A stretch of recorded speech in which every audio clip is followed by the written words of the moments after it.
it's Ricky from Moshville Times here once again. This time I'm delighted to welcome guitarist vocalist Louis, bassist vocalist Ben, and drummer Sam from Lancaster-based band Callus. Now, Callus play music in the vein of like stoner metal, but they also have elements of thrash and punk anthems in their arsenal. But you know what? They also have what I especially like is the wee death growls in there. For example, when singing the song Skunk. So I like that.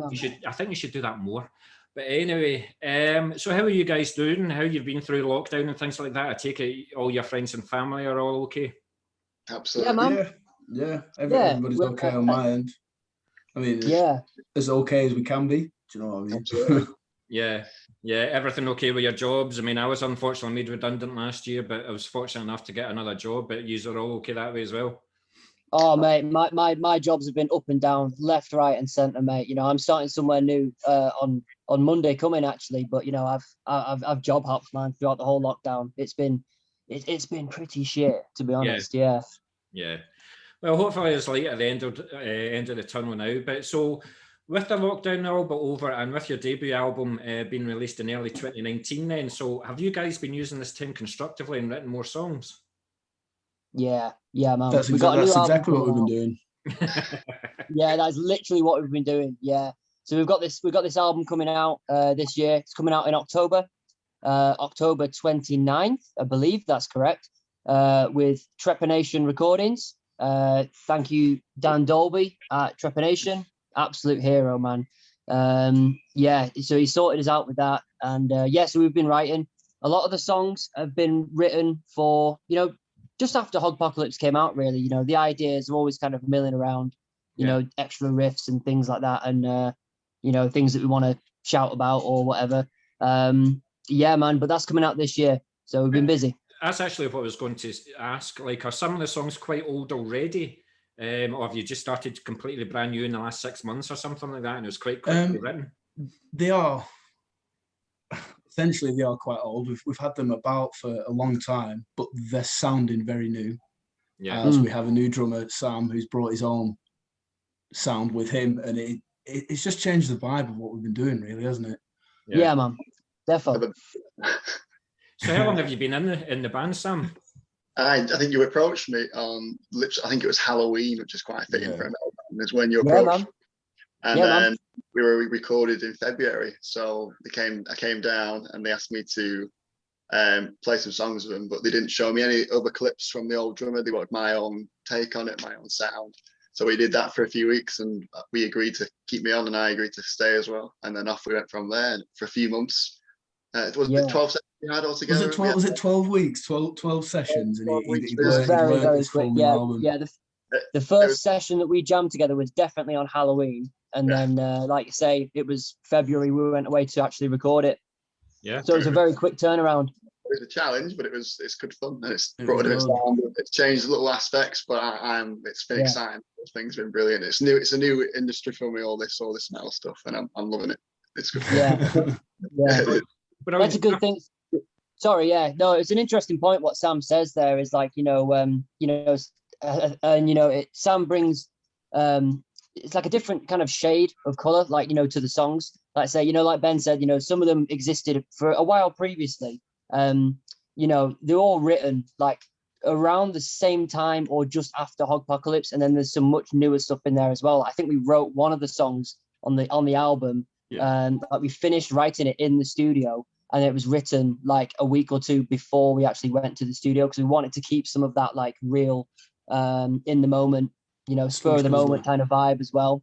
So we've got plenty of that on there, but going back to Sam like joining the band, he's not traditionally from like a metal background, and we've all, and like you've mentioned it in the start of the interview, like we like to have a few different sounds, to our band and stuff as well. We're not just thrash, we're not just doom, or we're not just stoner or whatever, so Sam's, it's just further emphasized, I think, the range of influences in this band, having Sam in the band.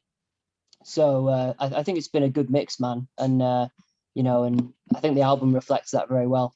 Good. Delighted to hear it. So did Louis and Ben, did you have like a lot of the music already written? You maybe has like programmed some drum samples in it, but then you gave it to Sam and he just totally annihilated it. He came out with so much different stuff.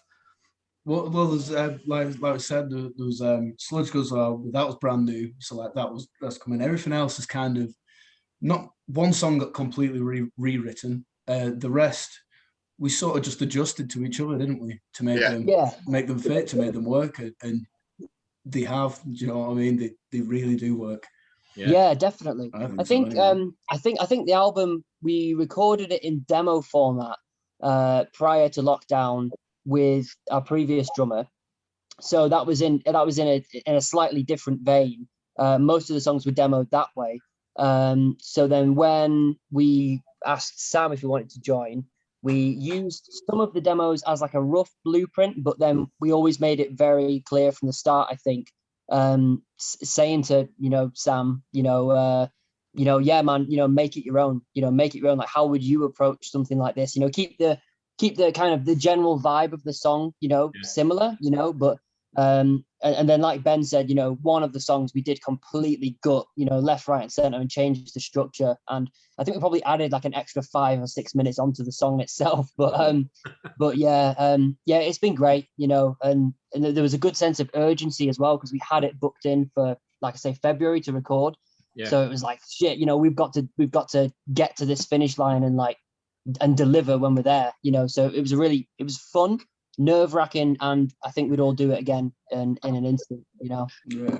Referring back to you before, when you said, when I came into the band, that make it my own and do what I want with the songs, almost, which is one of the reasons I agreed to do it so quickly, because I've come into this band and they said, we've got an album to record, they've got songs recorded before, and they gave me this freedom to do not whatever I want, but to an extent, and you make it my own, which is one of the reasons why I was like, let's do it, let's go for it, because it sounds amazing, and it has been so far. So I'm looking forward to where it goes from there. Yeah, man. Well, I'm looking forward. I'm certainly looking forward to hearing it. But for the fans of Callus who loved Hog Apocalypse, see, you guys done that to me on purpose. You should say, as Louis said earlier, it should be like Volume 1, but no, you want me to say Hog Apocalypse. Tongue twisters. How would you say the sound of the new album compares to that of your debut album then? I think I'll take my opinion on that, and then the other guys. I think in terms of, so it's an interesting question, because how is the sound different? Like, so there's how the songs are written, and how has the music changed, so to speak. And then I think there's how's the sound, literally, like the sonic quality of this new album. So I'll just comment on the quality of the recording of this one. It blows everything else out of the water that we've ever done. And we've always been, pretty chuffed with, our studio output. But this is just blown it out of the water. We worked with producer Chris Fielding, obviously member of Conan, and we recorded it at Fall Studios in Wales, and the gear that we had access to, the knowledge that we had from Chris, about with the gear he's using, and just like production methods, and just working with a guy who knows his craft so well, has just made it's the biggest, warmest sounding record we could have hoped for. It's truly thunderous, I think a lot of the time that word gets chucked around quite a lot, thunderous, and things like that, but it really does sound massive. It sounds huge. Yeah. What about, thanks very much for that, Louis, but what yourself, Ben, how would you say your bass playing, have you tuned the guitar riffs lower so the bass can get louder and things like that, or in a way, to be fair, on the previous record and the EP before that, I think the bass got lost in the mix a bit. On this record, A Breath of Fresh Air, it's there throughout. Yeah. Do you know what I mean? It feels like I've got a stronger presence. Do you know what I mean? Definitely. I don't know. I don't really know what more to say than that. All I can say about the writing in particular is maybe like a wine. Do you know what I mean? We've matured. It's it's different. Well, when we started out, do you know what I mean? We were pretty shit. It's how we were very young, weren't we? 16, just jamming, and we've just, our abilities is grown. Do you know what I mean? So like we're able to play more complicated stuff. When we're thinking about structures of songs, I think you can tell with the new material. I know personally that my ability is gone through the roof since we started out. Yeah. And that just leads us on to more things, you know. Even doing vocal parts for me, that was a struggle at the very beginning, because playing and doing vocals at the same time isn't the easiest of a task, especially if the melodies are different. But I feel like I'm flying with it now. Yeah, definitely. I think if you know, like yourself, Ricky, you know, you say you know, you listen to Hogpocalypse and, you know, the EP and that, you know, us guys, you know, we've been sat with this new record for, you know, months now. You know, it's been done. You know, so we know it like naturally like the back of our hand. But, you know, thinking from, you know, like a new perspective, listening to it, like I think I would hope that it would blow you away, man. Like, you know, because, you know, I think every element that has made this band has just gone on steroids and just gone like mega. You know what I mean? Like you're talking about Ben's bass playing. You know, we've always wanted the bass to be very, you know, a very present, you know, element to our recording, and we've always struggled to get that, you know, in previous work. You know, I think it's hard as well. I think it's hard to get the bass relevant in the recordings. I mean, when we play live, it's a massive thing, isn't it? Do you know what I mean? Yeah. We're a 3-piece. We turn the bass up slightly more, and we've got that big sound. But to get that like transition onto a studio recording is quite difficult. No, we've got it for this one. We've absolutely got it. Yeah. And again, you know, part of it's, you know, definitely, you know, the majority of it is down to Ben, obviously, you know, for stepping up and, you know, doing what he has done, you know, with this album, the writing, the playing, you've definitely improved. But then also, you know, Chris as well, because he just knows, you know, he's a bass player himself, you know, and the producer, Chris, you know, he just knows how to get the kind of sounds that the bands are after that he works with, you know, and yeah, honestly, it's brilliant, mate. Yeah, no, really, really cool. But actually, in your answer there, I think you've answered all the rest of my questions. So thanks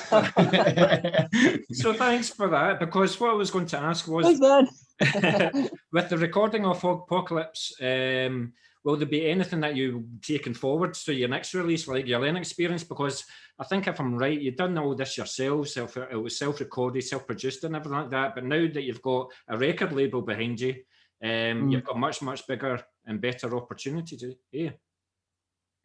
Yeah, man, definitely. You know, I think that'll I think I can safely say that, you know, whenever we do another album, it will be done at Fall Studios. Like I would what's the word for it?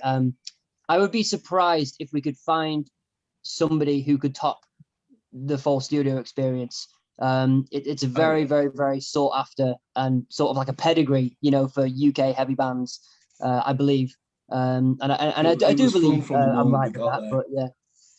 So how was it for you two vocalists, but especially yourself, Louis? Like, did you feel like he was pushing you, saying, "No, I want more, give me more"? Was he pushing you? Is that the hardest you've ever felt it being a vocalist? It is. Album? Yeah, it's definitely the hardest experience that I've had in the studio. But as hard as it is, like, say, you know, you got the cans on, you know, you're doing your vocal takes and stuff, and you know, and you're giving it everything. And you know, and he'll stop and he'll come, you know, through the thing and he'll be like, "You're flat, you're flat, you're flat," and he'll keep telling you, because he knows, you know, and he, you know, your producer in general, you know, they've got to be like your best mate, you know, they're like the sound guy at a gig, you know, you've got to keep them on your side, you know what I mean? Yeah. So as hard as it is to keep getting things wrong, you know, say vocally in the studio, you know, you've got to really put your faith in the producer, you know, so Chris in this example, obviously, and you know, and I must admit, you know, he pushed me, you know, to get it spot on. And when I went up into the control room to listen back to some of it, you know, I've actually been doing, wait for it, you know, drum roll, please. I've been actually doing some singing, man. I've been doing some singing on this album. We can't. There's a interview over. Yeah, so I've done some more clean vocals, and Chris is all about he's all about harmonies as well. So that's something that we experimented with together, which again, experimenting something new vocally for myself and then doing something different was, it was a bit nerve-wracking, you know, but we did it. And I was quite emotional when I heard the results back in the control room, man. Like it was, you know, it's kind of like really heavy Hawkwind, some of it, like, and then you've got some stuff that's like super sludgy and doomy and like, you know, like proper demented as well. Like there's just a lot of different sounds on it, man, and a lot of styles of vocals. Do you still have the death growls in there? Yes. There's some guttural vocals. Yes, there are. To be honest with you, I'm mostly into my extreme stuff. But Yeah, man. listen, I'm open to anything, absolutely anything. But Sam, how was the recording experience for you? How many times did you have to do your drum takes, for example? It was certain things. Some of the songs were always tricky in practice, and the timing was a bit off. But now after we recorded, we've had time to practice for gigs. That's sorted. But back then, it was just a bit shy. I was dragging at some points. I was going a bit too fast. But Chris wouldn't let me. I'd get away with it at all. But other bits, we've got some sort of like drum fills and stuff. That was all like 1 or 2 takes because it's all my own sort of instrumental thing. But apart from that, it was tough. I had a few blood blisters and yeah, stuff like that. But yes, man. that afterwards. But it was tough at first. I think I was drumming for about 6 hours on the first night, and then continued. And it was tough, but it was oddly enjoyable as well. Yeah. Educational, extremely. The kit sounded amazing. Just even to play an old DW classic kit, which was phenomenal. Some lovely snares. Yeah. Brilliant experience. But again, it was tough at that point because we were shy at practice a little bit compared to what we are now. But Chris didn't let us get away with it, and by the end of it, timing was down, and it sounded mint. So happy days with that. But good fun. So is there a wee blast beat in there as well? There's a couple. Not massively. It's in the style. It's quite some triple pedals, and it's quite fast. Yeah. And what we've got came up with our own name for a drum fill that we call a pebble dash, and you'll hear that one. Pebble dash, yeah. Will send the album to me. I'm certainly looking forward to hearing it, guys. But talking about the songs themselves, then, how are they constructed in the studio? I mean, are there the main songwriters to the songs, or is Callus a band where all members contribute? And how would you say you keep it all together? For example, negotiating what stays in and what goes out of a song. We all lived like when we were writing these songs. We all lived quite far apart, so unfortunately, we tend to like bring riffs from home to practice and then learn them together, and then they sort of form themselves. Do you know what I mean? But like the riffs would be wrote separately, wouldn't they? Like I know when you'd write at home, then like just bring it into practice. I wrote at home, we brought it into practice. But if I'm completely honest with you, that is the way I hate doing it. Like Louis knows, like we have so much fun when we sit there or just like we're just jamming together and we come up with something. We're in hysterics sometimes, aren't we? Do you know what I mean? And that's like that's the most fun for me. But it's not always practical. So like I think I think Ben's right with what he's saying. Like you know, so I think in terms of, you know, where does the bulk of the material come from? I think it is me and Ben. You know, we're kind of like, I think we're kind of like musical hybrid children, me and Ben. You know, we've kind of shared a lot of misadventures and stuff like that, and that's crossed over musically for me and Ben, I think. You know, but Ben comes up with some stuff and I come up with some stuff as well. And it's always open to, you know, Sam, obviously, but with Sam joining, you know, relatively very late in terms of like when we were coming up to the album, you know, the bulk of was already written by myself and Ben. But like I say, Sam has, you know, thrown this like color and this style on the songs that's just made it better than what it was like intended or pre-formed to be anyway. Do you know what I mean? Like, if that makes any sense. But so, did you have to change some of the songs because of his drumming? Oh yeah. Yes, yeah, and it was a good thing as well, you know, because it's put it into that like sort of like it's given it that different shade, you know, that it didn't have before, you know. So like I say, you know, we don't want to be the band that's, you know, strictly this type of genre or strictly this type of genre, you know.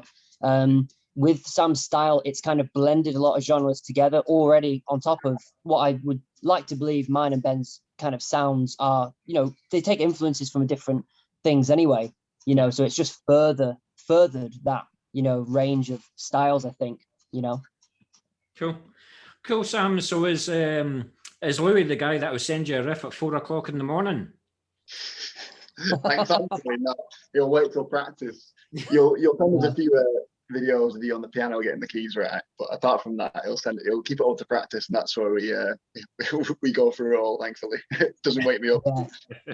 Yeah, just on repeat, just the same riff, just like we just keep playing the riff and just throw down a beat. that is what we did though. We did send riffs to each other like that. I know, like any riffs that I wrote are normally wrote acoustically, aren't they? Like, and then I'll just send them over. If we're digging what we hear, we'll give them a whirl at practice. Yeah. I'm looking forward to, like, I know we're literally just about to release an album. I'm looking forward to us all being able to write together. Do you know what I mean? It's definitely.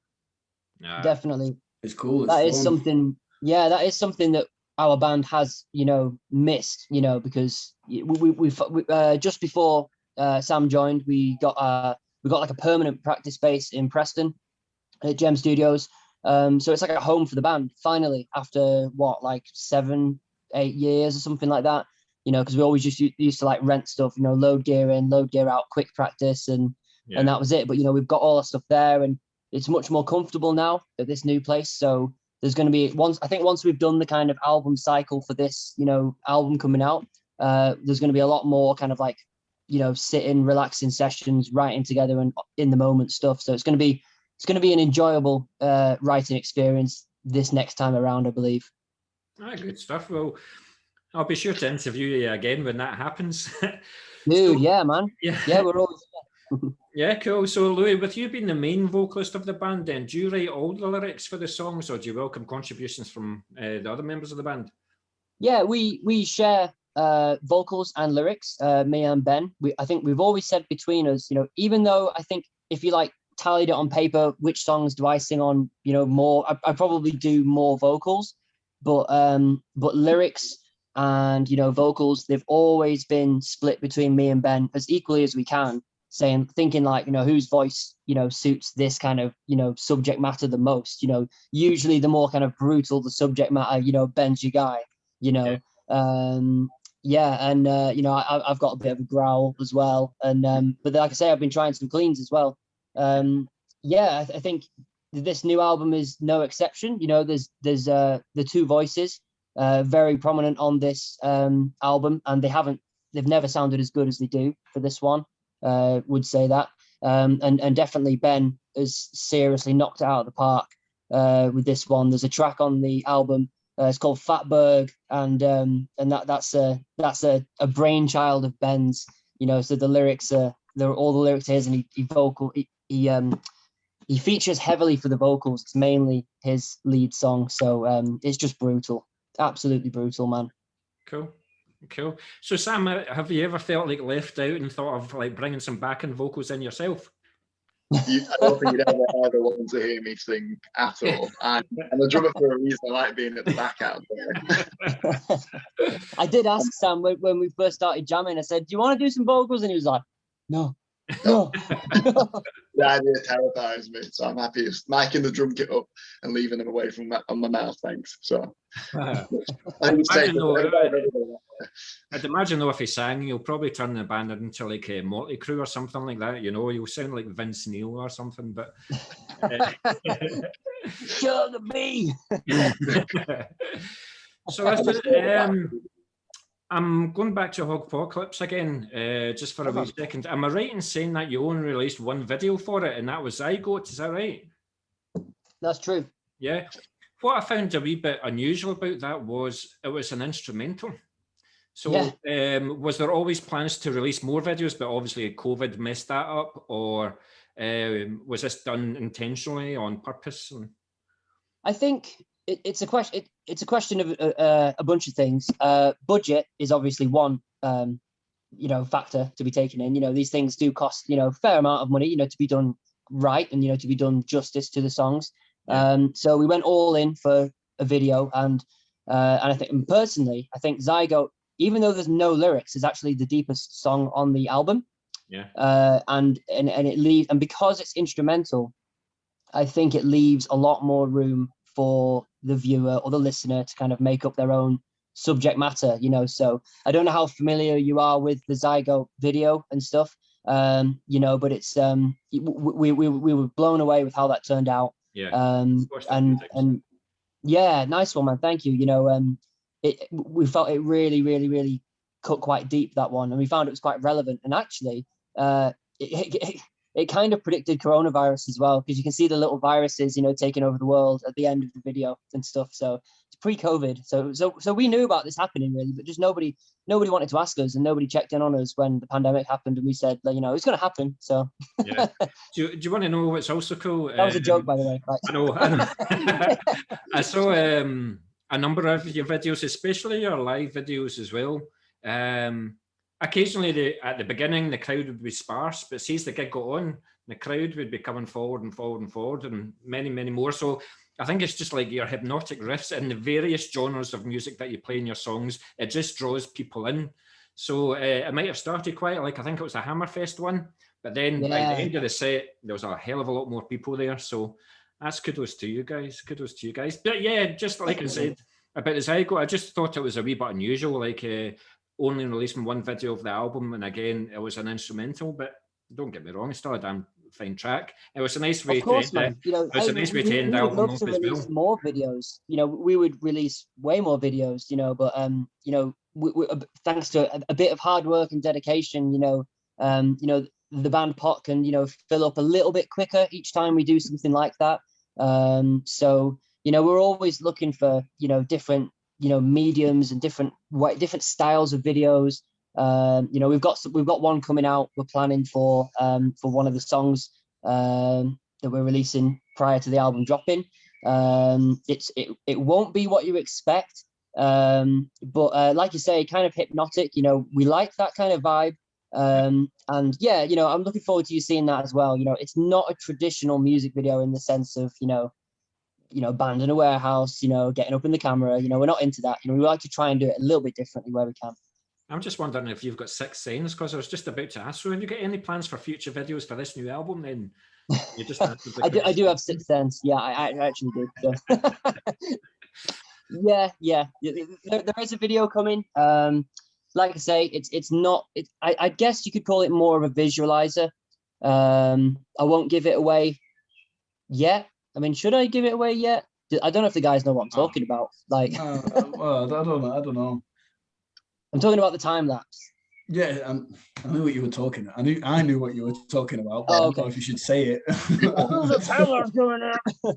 It's fine. Yeah, we've got something with the time lapse coming out, and you know, so yeah, it's kind of like a visualizer for the first you know, single from the album coming out, and you know, we like to try and do it a little bit different, and maybe we'll look at doing another video for the album as well. You know, but it's all dependent on how well, you know, these things perform and how well these things, you know, sell and shift copies, and how quick the band pot can refill itself back up, really, you know. That's the thing. Again, unfortunately, this COVID thing, every band is at the exact same stage as what you are. So it's having to stand out from the masses, you know. So if it's a different kind of video, then that's exactly the type of thing that will stand out, you know. So possibly. And either way, you know, the first thing for us is that the three of us guys, you know, we have to love it. You know, we have to watch it and view it first and say, like, you know, would we stand by this until the end of time? And, you know, and everything, you know, that we've done, you know, we've given it that all clear, you know, from the three guys involved, you know, at the time and that. And so everything going forward is the same premise, you know what I mean? Sure. So going to the live environment a wee bit then, so obviously in the last year and a bit, everything had to get shelved, but what kind of touring commitments did you have? I'd imagine, no, you were kind of fortunate. You still had a year to promote the album, but did you have anything, like, did you have a chance to maybe plan for things for Europe or something like that? A couple of wee shows in Europe, or just a UK tour or anything like that last year that had to get shelved? Yeah, I don't think there was, we didn't really have any big touring plans for Apocalypse. That dropped. We did that relatively quickly and cheaply. Like, that came out, and we just started smashing shows and stuff like that. One thing that did fall through for us is one of my favorite bands, High on Fire. They announced a UK run of shows for early 2020, I think it was. Yeah, Ben's just remembered there. Yeah, I heard that. Yeah. So, and it's pretty tragic, actually. I was actually talking to Dan at the label today about this. so they announced this UK tour, right? So I got in contact with their booking agents like the morning the tour got announced. I was like, fuck this, I was straight onto them. And yeah, you know, we were talking with the booking agents about, you know, going out and supporting them on the UK tour. Consequently, coronavirus happened. Yep. That tour got cancelled, and so did our chance of doing a tour with Iron Fire in one fell swoop. So I guess you could say, yeah, we did get shafted. So is it cancelled or is it just postponed? I don't think it's clear. There's not been an announcement for that tour again, is there? There's been no announcement for it to come back, but for all intents and purposes, it was just cancelled and written off. You know, so it was just one of those, I think. But like you say, hopefully we're at the end of all of that and it's coming back again. Yeah. So I know that you're concentrating on an album and stuff like that, then, but with the hope of the vaccine, have you got things like planned up for the remainder of the year then on the live front? Yeah, definitely. We are touring this one. So it's coming out October 29th, and we are touring pretty heavily in November. We've been booking shows.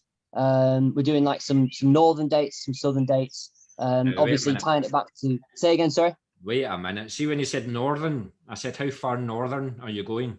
Are you crossing Edinburgh? the border? Edinburgh? Yeah, we'd come through to there. Yeah. I'm Glasgow. Glasgow. We could do that. We are looking at. I was talking to what do you name it?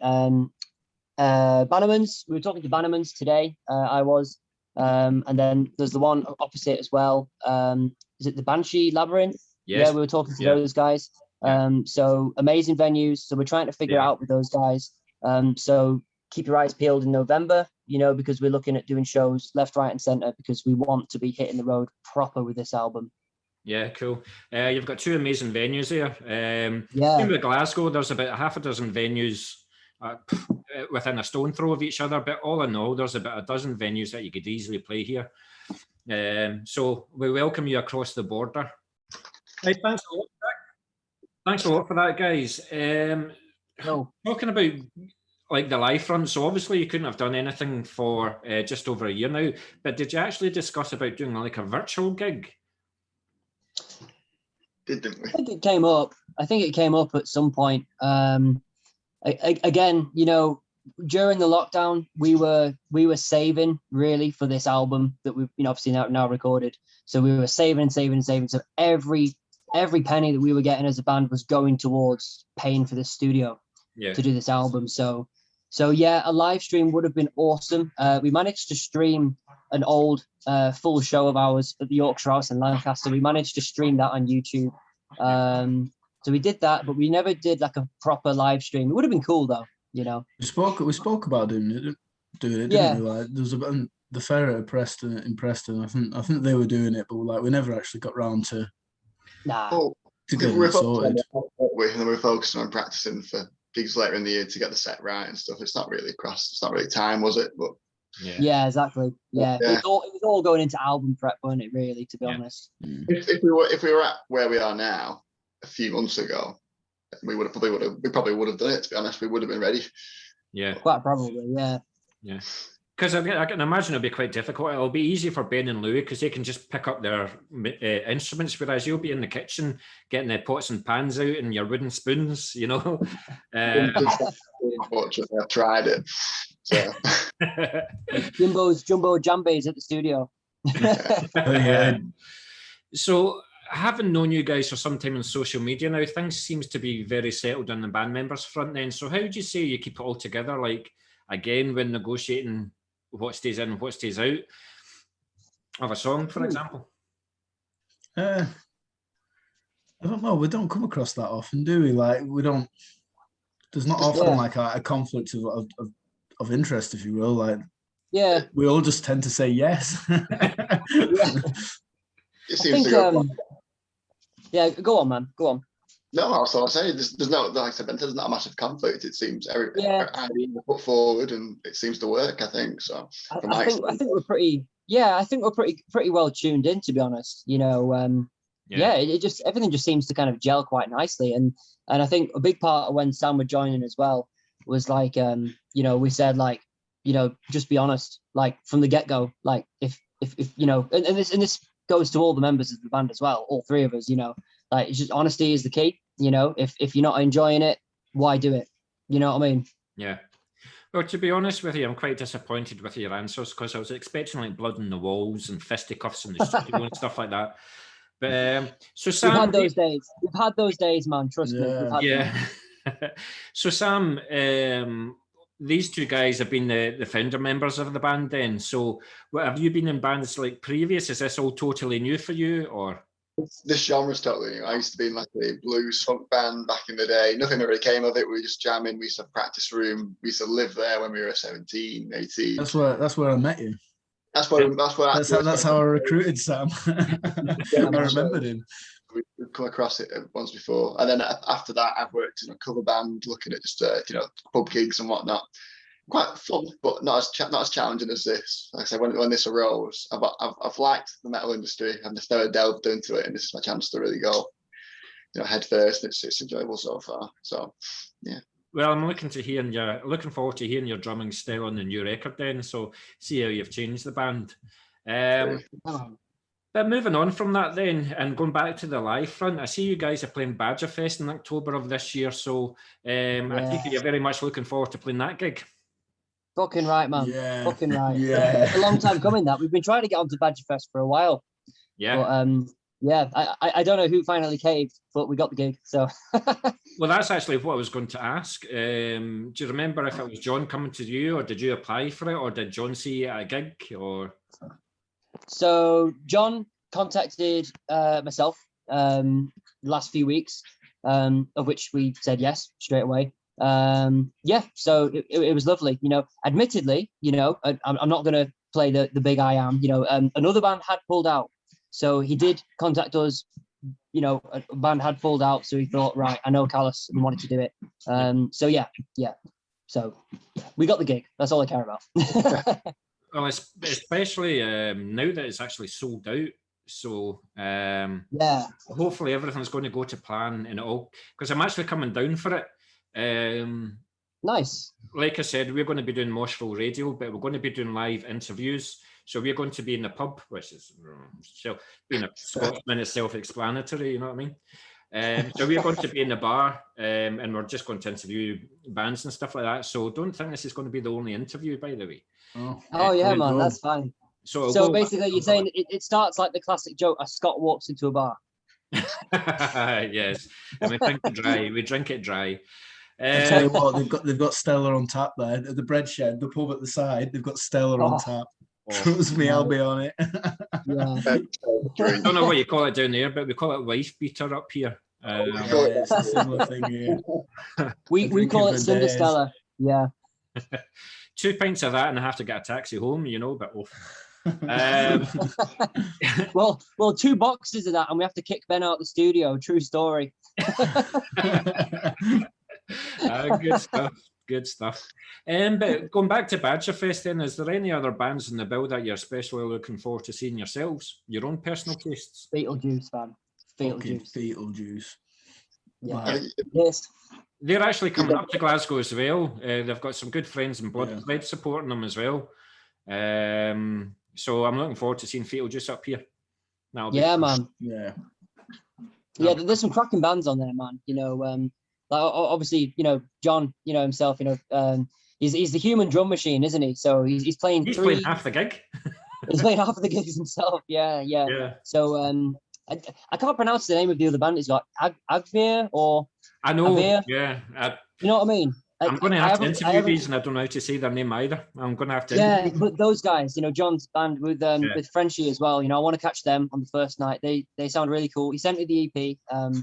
Very interesting sounds. He said it was kind of like John described it as like a movie soundtrack, so I don't necessarily agree with like it being like a movie soundtrack, which is not a dig, but it was very, very interesting. Some interesting sounds from those guys. So that would be good to check. And then Rage and Speedhorn as well, man. Like can't go wrong with Speedhorn. Oh, definitely. Yeah. But Badgerfest is just growing and growing and growing, and it's just got bigger and bigger. So I mean, I think it's only in its 4th or 5th year in inception. Yeah. So he's done well for himself. He's a good guy. I can't wait to meet him. So I've been trying to come down the last couple of years, but I've actually got I've got a ticket this time, so I'll definitely be there. I'll definitely be there. So apologies in advance. We'll see you there. Apologies in advance if I forget your name, because I'm terrible with names. But listen, I've got a question for you, maybe showing my age here. But before the internet, magazines and fanzines were the places to find out about new bands and trends. But now publications have been replaced with thousands of websites catering for all genres. So do you think that some of the passion's been lost, or do you think that the internet's been a good thing for music and a good thing for Callus, for example? I don't necessarily think the passion's been lost. Like it's there for more people, but personally, I can't stand that shit. Do you know what I mean? It's not as personal, nowhere near as personal anymore. I don't know. I think sometimes it shows in shows as well. Do you know what I mean? Like, not as many people come down. You can discover a new band in 2 seconds on your fucking phone. So like, I don't know. Yeah. It spoils it for me a little bit. I half agree with that, what you've said. It's a double-edged sword though, isn't it, man? Because, you know, you can reach so many more people. You can literally reach more people. So it's a really good thing that way. Like, you can be heard around the world in an instant. But there's also quite an insular, I think, vibe to, you know, screens, you know, everything being online, you know, because if you're online, then you're not out there. So, you know, you could argue previously people had to force themselves to go out and, you know, I want to go see some bands. I've got to go and see these bands, you know, and that's a good thing. I think there's a happy medium somewhere, but it's really tricky, and it's a balancing act. No, I definitely agree. What do you think, Sam? I think it's. You could say it's almost easier to get noticed, but you don't want to be lost in the whole ocean of bands out there and stuff. So this is where you either find balance of pushing yourselves, live gigs as well, having the correct promotion, which is what we're trying to do. So we're not lost in the mass sea of bands that just put the music online and not do anything about it. So I think you find balance between the two, the live performances, the shows like that, and pushing your online presence in the correct way. I think overall helps massively. So I think it's, like I said, double-edged sword, isn't it? It's one of those, but it's helping. Well, it's a phrase that I say all the time. It's a double-edged sword. I mean, I've got my tapes in there, and I did have a lot of vinyl as well. But I always remember that CDs should be burned, you know. But there was nothing better. Like in the olden days, you would send £1 or £2 away in an envelope, and then a couple of days later, you'll get a demo tape, and you'll get a letter from the band, and stickers would fly out or whatever, you know. And you would listen to the demo and you go, don't know if I like that. But because you've invested in it, you would listen to it again and again and give the band a chance. But like Ben said, you can listen to a riff for 5 seconds. Oh, no, that's shit. There's 10 million bands out there doing the same style forwards, you know. So, but then again, you guys might find out that you've got fans in Lithuania, for example, whereas you wouldn't have known that 20 years ago or something like that, you know. The music is out there. So, but it's standing out, isn't it? It's been you've got to be good at marketing, PR, and just being people's faces all the time. It's so hard. One thing, it is really hard. You know, one thing that I found, you know, very upsetting about being in a band in 2021 is that, you know, the amount of time that you spend doing everything else apart from playing your instrument is ridiculous. It is fucking wrong, man, and it's really upsetting, you know. But it's, you know, I've said it for a while. Like, you know, I would love to see the band come around into, let's say, 2021, that just doesn't have any online presence, but is still manages to make it. Like, I would love to see that, because it'd flip the whole thing on its head, you know. And it would be crazy. But is it even possible in this climate? I don't think it is. But imagine if they could do it. You know what I mean? Like, it's really strange. Yeah. No, listen, guys, thanks very much for that. It's an argument that I've had over many pints and stuff like that with the boys and things like that. So it'll never end. But best of luck to you guys. But this is the time when you guys can gloat and bore the pants off people and talk about the instruments that you play. So we'll start off with you, Sam. Then, what's your bass guitar of choice, and what pedals and things like that do you use? Well, that's me. Oh, sorry, Ben. I meant to Ben. I was looking at Ben as well. Sorry. I use a Fender jazz bass. I use that for the drop C songs, and I use a Fender Jaguar, Troy Sanders signature actually, for the drop A songs. I run them both through an orange OB1 500 head, and they go through the 2x10 Mark bass cabinet and a 1x15. Pedals, I don't, because it's the orange OB1 is an overdriven head, gain galore, and I just use a wah pedal, and that's my setup. So the bass that you've got just now, did you have to sell the rest of the bass guitars that you've had to get it? No. These are funnily enough, the Jaguar bass was actually a gift. There you go. Yeah, a very, very nice gift. Yeah. Oh, cool. I mean, I saw one of your Facebook videos and you were playing a bass solo. It sounded very, very nice. Liked it. Oh, what, from the studio? Yeah. There's a lead, one little lead bass section in it. Yeah. You probably won't be able to tell. It sounds like a guitar, to be honest. Yeah. It's yeah. I like it. Yeah, it's certainly not like Les Claypool of Primus or anything like that. I like the sound and the tone of it. It was really nice, really nice. Yeah. So, how about yourself, Louis? Then go on. Well then, no man. So I use a Hagstrom Super Swede Les Paul shaped guitar. I never knew Hagstrom before until a friend of mine was selling one, and I picked it up, and it's my favorite guitar.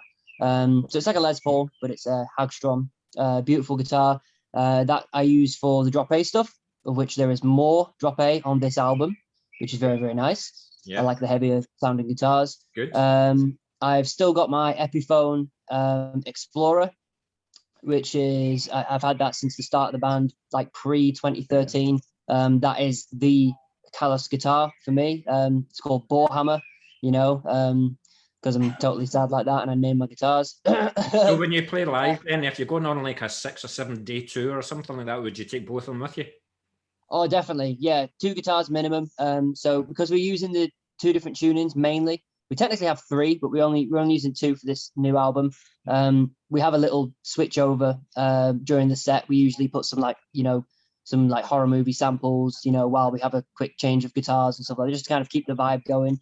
So they're my main guitars. There's an Epiphone Les Paul, which is my brother's, that I stole off him nicely, which I've been using for Callus for a long time. And then amps, I use a Jet City 100 HDM, I think it is, which is an amazing 100-watt valve head. That's where all the power comes from.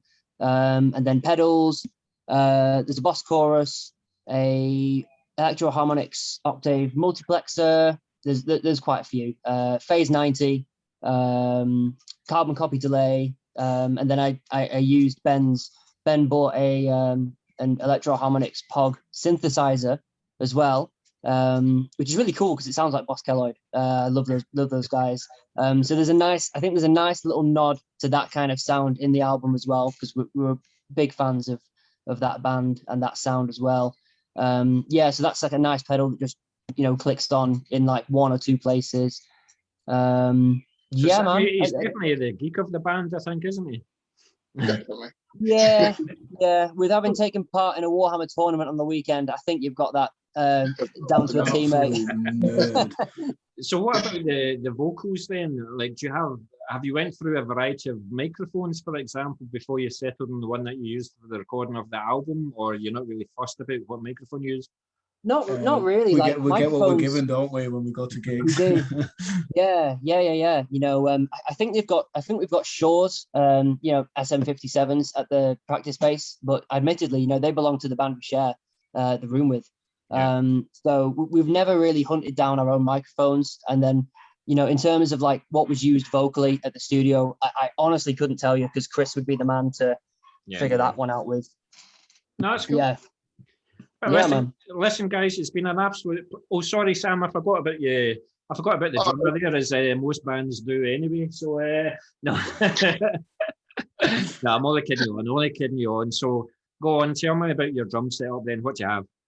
A drum set, it's an old kit. I've got mix and match of everything, different brands. I've got Xavier Mino on there, Evans pedals, couldn't tell. It's an old CB shell that I had from 9 years ago, and I've got my uncles are drummers. That's how they got me into it. So it's all been passed down through them to me, and it's just a mix and match. But when you go to gigs, you use house kits and whatnot anyway.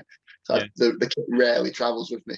So it's just a few ride cymbals there. I think I'm not too sure exactly what they're called, to be honest. It's not as interesting as guitar. As long as it sounds crisp and it's clean and a deep sound, we're happy. Funny enough, though, before I started playing with these guys, like a lighter jazz stick or a 5A was my stick of choice, but they just cannot keep up with their sound. So I've had to go heavier 2A, thick wood, Travis Barker style drumsticks because of these lot. So that's my only big change recently.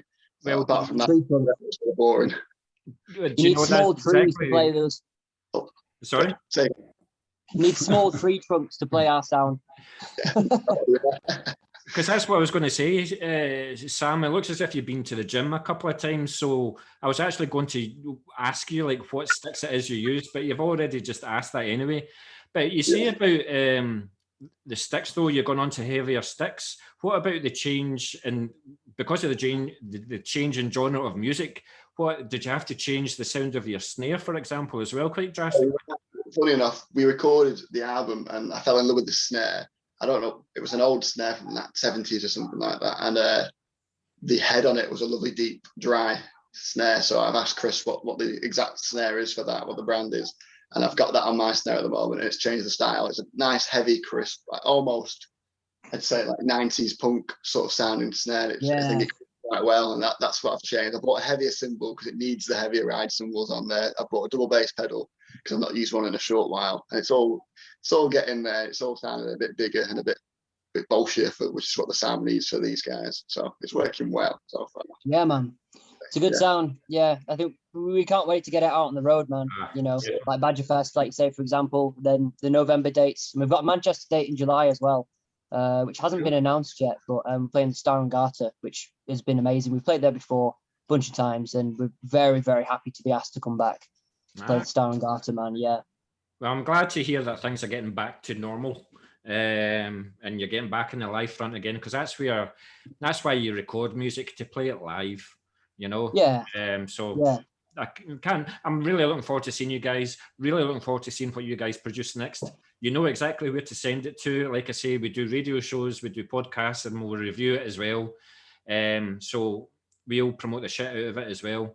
But we'd love to send it your way. We will do, man. Definitely. No worries. You're already on the list. So where would we find Callus on social media then? So there's Facebook, obviously. It's Callus Band. So obviously Facebook. We've been trying to get the Instagram up and running again. This is what I mean about bands in 2021. It's kind of the spiel. So there's Facebook, there's Instagram, YouTube, and the main one for us is Bandcamp as well. Obviously that is probably Facebook and Bandcamp are the most important socials for us, because you can get all the music via Bandcamp. And it will be the same for the new album. It'll be through our Bandcamp, which is also linked to Trepanation Recordings as well. So you'll be able to purchase from, or listen. You don't even have to purchase; you can listen to it. We still appreciate that. Trepanation Records, Trepanation Recordings, I should say, and Callus on Bandcamp, and obviously Facebook as well. So remind us again what the title of the new album is and when it's coming out. Anyone, guys? I thought you were going to do it. It's when you said I talked too much before. I'm like, oh my God, I'm saying too much words. Yeah, no, that's why I thought you were going to do it. No, it's fine, man. I'll just leave an awkward silence. So the name of the album is Awkward Silence. No, so the album is called A Breath of Flesh Air, and it is out on October 29th. Cool. Looking forward to it, guys. Yeah, I pretended I didn't know that you've got a new album coming out, but I did. Of course you do. Of course you know. But listen, guys, it's been an absolute pleasure talking to you. I know it's not going to be the last time, so I'll certainly see you when you come up north of the border. But if not before then, I shall see you at Badgerfest, and I'll see you at the bar. All right. Yes, well. Thanks a lot, Cheers, guys. man. Cheers.